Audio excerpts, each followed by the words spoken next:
বাজে ঢোলক বাজে মাদলেরই রোল। ঢাক বাজে ঢোলক বাজে মাদলেরই রোল।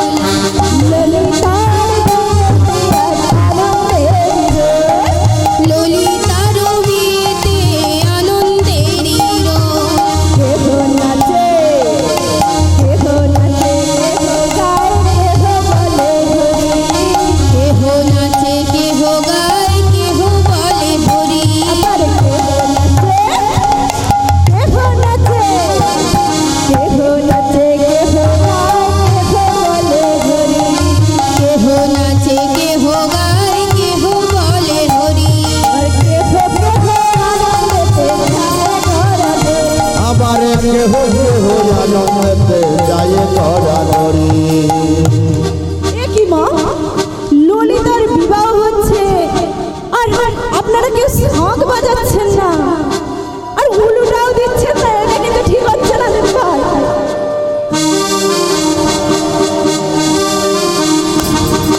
কেহ নাচে কেহ গায় কেহ বলে হরি। আরে কেহ নাচে কেহ গায়ে কেহ বলে হরি। কেহ কেহ কেহ কেহ আনন্দেতে যায় গড়াগড়ি। আরে কেহ কেহ আনন্দেতে যায় গড়াগড়ি।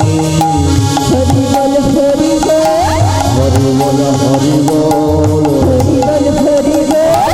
হরি বল হরি বল। উলু ধরি গায় সকল। হরি বল হরি বল। শঙ্খ ধ্বনি গায় সকল। হরি বল হরি বল। আর মায়েরা সবাই মিলে কি বলে গো? নেচে হে বাহু তুলে হরি বল হরি বল। হরি হরি বলে হরি বল হরি বলে। আনন্দেতে নেচে বলে আরে আনন্দতে হরি বল হরি বল হরি বল হরি বল।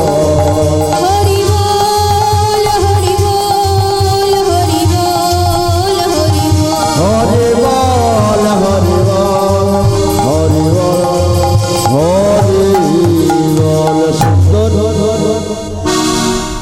হে ভক্তমণ্ডলী ভক্তিমতী মায়েরা, আজ তো ললিতার বিয়ে হয়েছে, তাই আপনারা সকলে মিলে একটু আনন্দ করবেন তো? তাহলে আমার রাধারানীর একটা ভজন হবে নাকি? আপনারা সকলে মিলে গাইবেন তো? তাহলে সকলে মিলে আমার সঙ্গে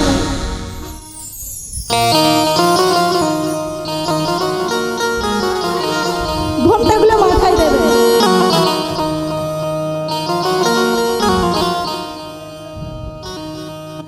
রাখাল রাজা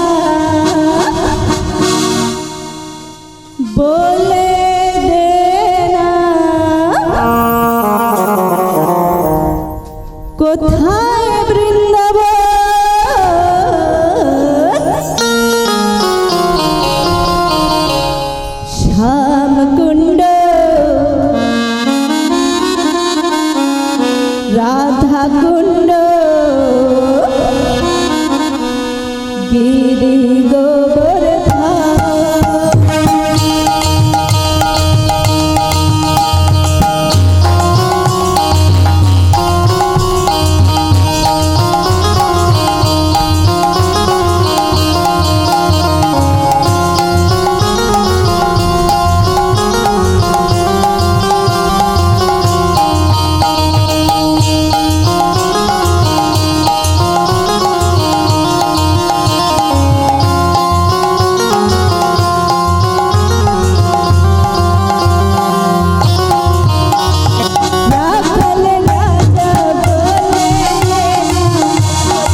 শেষে রাখাল রাজা বাঁশরি বাজায় ভাগ্যবতী শ্রী যমুনা উজানে বহে যায় গোঠের শেষে রাখাল রাজা বাঁশুরি বাজায় বাঁশরি বাজায় রে কানাই বাঁশরি বাজায়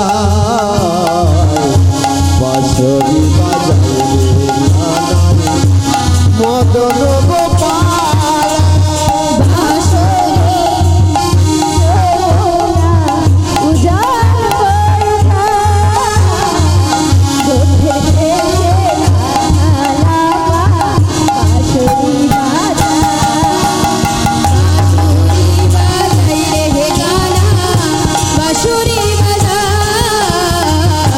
বাঁশুরি বাজায় রে গানা মদন গোপাল ওরে রাখাল রাজা বলবে কোথায় যাব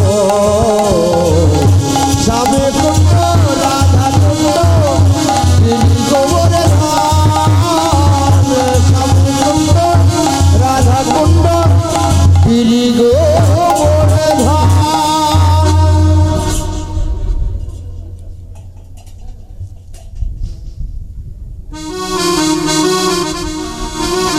কিন্তু মা এক্ষুনি সবাই উঠে পড়বেন না, আগে লীলাটা শেষ করতে দিন, না হলে কি আমার ভালো লাগবে আপনারা যদি উঠে পড়েন এক্ষুনি? দেবেন, শেষে দেবেন, আমি সকলে থেকে নেব।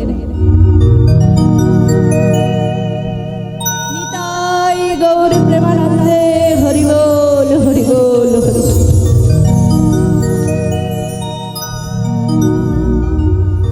দেখতে দেখতে ললিতার সুন্দরভাবে বিবাহ হয়ে গেল।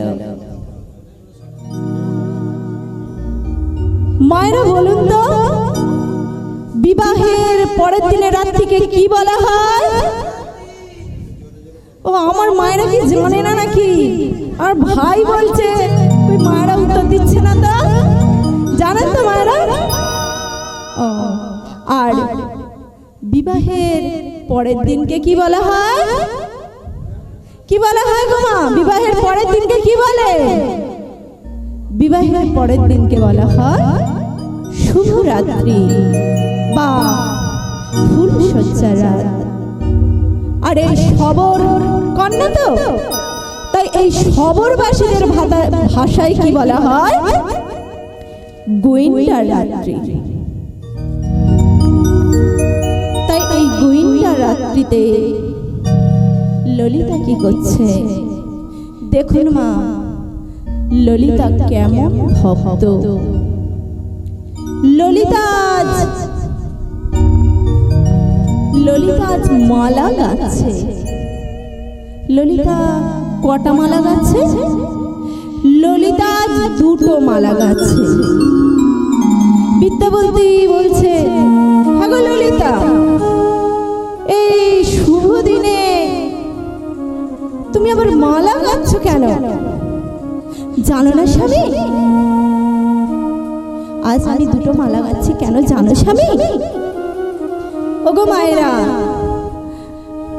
আমার মায়েদের কটা করে পতি হয়? কটা করে পতি গো? একটা করে না, আমার সব মায়েদের দুটো করে পতি। একটা হচ্ছে নিজের স্বামী, আর একটা হচ্ছে জগতের পতি যিনি আমার সেই মাধব। আর বাবাদের একটাই পতি, সে হলো জগৎপতি ওই মাধব। তাই ললিতা দুটো করে দুটো মালা গেঁথেছে। গেঁথে মাধবের গলায় একটা মালা পরিয়ে দিয়েছে, আর তার স্বামীর গলায় একটা মালা পরিয়ে দিয়েছে। স্বামীর গলায় মালাটা পরিয়ে দিয়েছে, দিয়ে আর মনের আনন্দে কি গাইছে গো? প্রাণ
চিন্তা মনে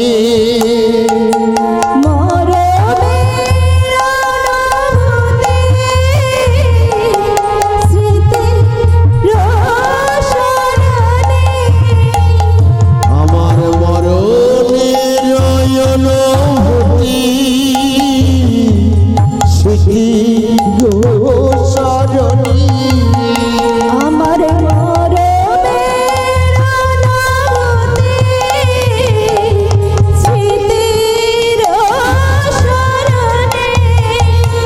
আমার মরণের অনুভূতি স্মৃতির সরণী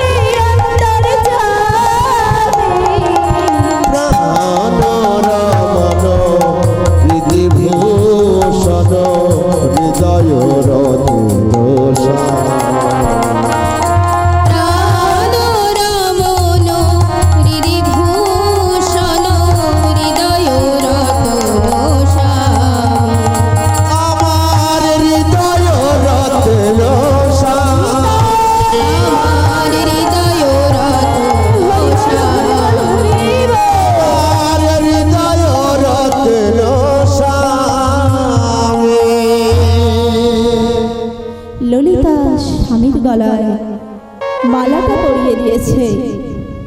এবারে যখন স্বামীর চরণে প্রণাম করতে যাবে, এমন সময় বিদ্যাপতি বলে উঠল, ললিতা, ললিতা, তুমি আমার চরণ স্পর্শ করবে না ললিতা। কেন স্বামী, কেন? আমি তোমার চরণ স্পর্শ করব না কেন? তুমি তো আমায় অগ্নি সাক্ষী করে 7 পাক ঘুরিয়ে আমার সিঁথিতে সিঁদুর দিয়ে তবে তো আমায় বিবাহ করেছে। তাহলে তুমি চরণ স্পর্শ করবে না কেন? না ললিতা, তুমি সেই দিনই আমার চরণ স্পর্শ করবে যেদিন আমার মনের বাসনাটা তুমি পূর্ণ করবে। তাহলে শোনো ললিতা, আমি কোনো তীর্থ পর্যটক নই, আর পথ ভ্রমণ করে ভুল করে তোমাদের আশ্রয় চাই।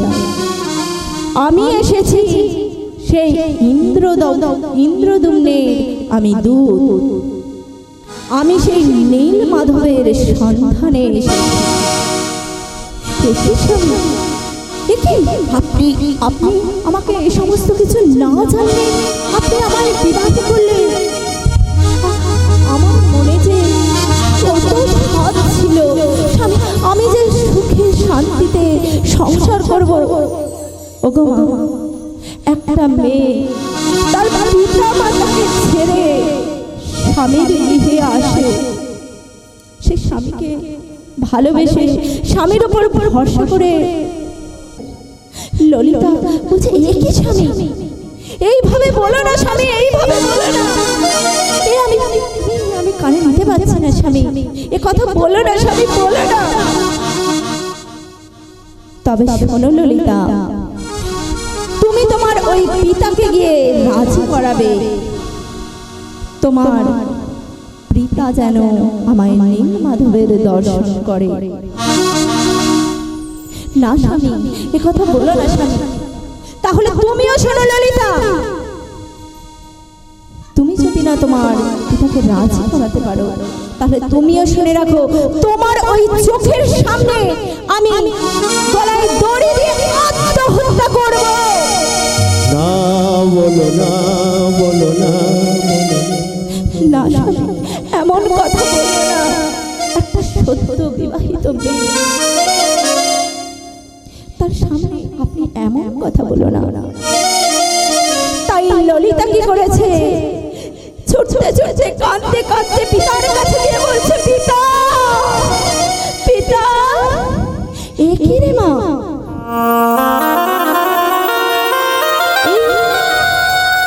এমন শুভ দিনে আর তোর চোখে জল? তুই যে আমার একমাত্র কন্যা,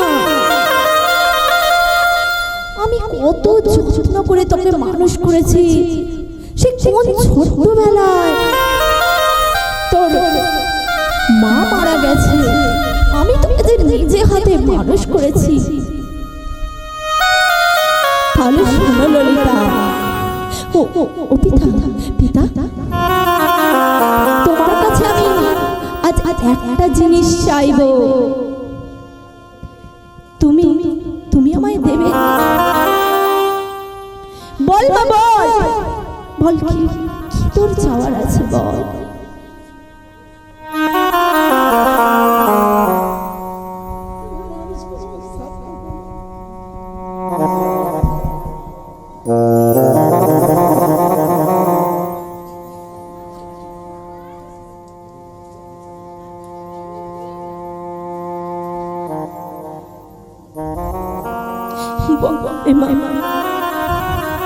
তুই যে আমার একমাত্র ধন, তুই কি চাইবি সেটা আমি তোকে দেব না। আজকে মা বিশ্বাবাসু সেই বাল্য স্নেহে পড়েছে।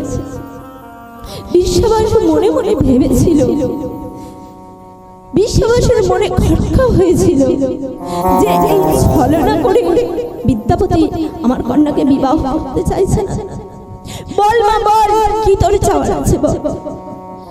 জানো পিতা, আমার স্বামী কোনো তীর্থ পর্যটন, তিনি এসেছে ওই নীল মাধবের সন্ধানে, নীল মাধবের গোপন পূজারী। একই রে মা, না না, আর জানো জানো পিতা, আমার স্বামী বলেছে ও নীল মাধব দর্শন না হলে ও নাকি আত্মহত্যা করবে। তোর স্বামী যা বলেছে বলেছে, ও আত্মহত্যা করে আমার কোনো যায় আসে না। তুই তো জানিস যে আমি তোকে কোনোদিন নীল মাধবের সন্ধান দেইনি। ওই নীল মাধব শুধুমাত্র আমার একার। আমি কোনোদিনই তোর এই স্বামীকে নীল মাধব দর্শন করাবো না, এই আমার শেষ কথা। তাহলে পিতা তুমিও শুনে রাখো, তুমি যদি না আমার স্বামীকে ওই নীল মাধবের দর্শন করাও, তাহলে তোমার ওই চোখের সামনে আমি ওই নীলগিরি পর্বতের পাদদেশ থেকে ঝাঁপিয়ে পড়ে আত্মহত্যা করব। না না না বলো না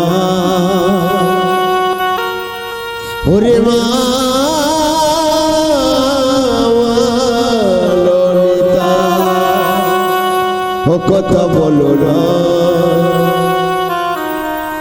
তুই আমার পাঁচটা নয়, 10টা নয়, একমাত্র আমার ললিতা, ও কথা বলো না।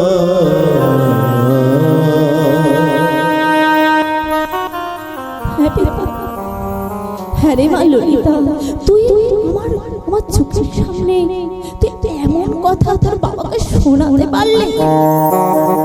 হে ভক্তমণ্ডলী, ভক্তিমতী মায়েরা, পিতা মাতারা ছোট থেকে তার সন্তানদের বহু কষ্ট করে মানুষ করে, তাদের নিজের জীবনটা পর্যন্ত দিয়ে দেয় তার সন্তানের জন্য। কিন্তু আজকালকার দিনে কি হচ্ছে জানেন মা? 7 কলসি, একটা কলসির জলে 7টা কলসি ভরে যায়, কিন্তু ওই 7টা কলসির জলে একটা কলসি ভরাতে পারে না। এখনকার ছেলে মেয়েরা, মায়েরা বহু কষ্ট করে তার সন্তানকে মানুষ করে, কিন্তু সন্তানরা যখন বড় হয় তখন কি করে? তখন বাড়িতে পুকুর বসে পুকুরকে ভালো ভালো মাংস, মাছ মাংস করে খেতে দেয়, কিন্তু তার সেই পিতা মাতার জায়গা হয় না। পিতা মাতাদের পাঠিয়ে দেয় সেই আশ্রম। তাই মা বাবাদের আমি, এই ছোট ছোট সন্তানদের আমি হাতে ধরে অনুরোধ করব, পিতা মাতাকে কষ্ট দিয়ে কোনোদিন বড় হওয়া যায় না। তাই যতদিন ওরা ধরাধামে থাকবে ওদের মাথায় করে রাখবে, ভক্তি করবে। প্রত্যেকটা ছেলে মেয়ের কাছে আমার অনুরোধ।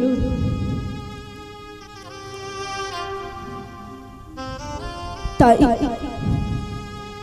বিশ্বাবাসী বলে উঠল, যা মা ললিতা, যা তোর স্বামীকে ডেকে নিয়ে আয়, আমি নীলমাধব দর্শন করাবো। এই বলে যখন বিদ্যাপতি এসেছে, তখন বিদ্যাপতিকে বলে উঠল, বিদ্যাপতি, আমি তোমায় নীলমাধব দর্শন করাবো ঠিকই, তবে আমার একটি শর্ত আছে। আমি তোমার চোখটা বন্ধন করে নিয়ে যাব, আর আমার হাতে থাকবে একটি কমণ্ডলু, আর সেই কমণ্ডলুতে জল থাকবে, আর পথ চলতে চলতে সেই জলের ছলাক ছলাক শব্দ হবে, আর সেই শব্দ শুনে তুমি যাবে। তাতে কি তুমি রাজি আছো? বিদ্যাপতি চিন্তা করছে, দয়াময়, এতদিন পরে না হয় আমি তোমার দর্শন পাবো, কিন্তু আমি যে রাজাকে কথা দিয়েছি যে আমি ওই নীলমাধবের সন্ধান নিয়ে যাব, তাহলে আমি পথ চিনব কি করে? ও গো, কথাতেই আছে না, যে খায় চিনি তাকে জোগায় চিন্তা।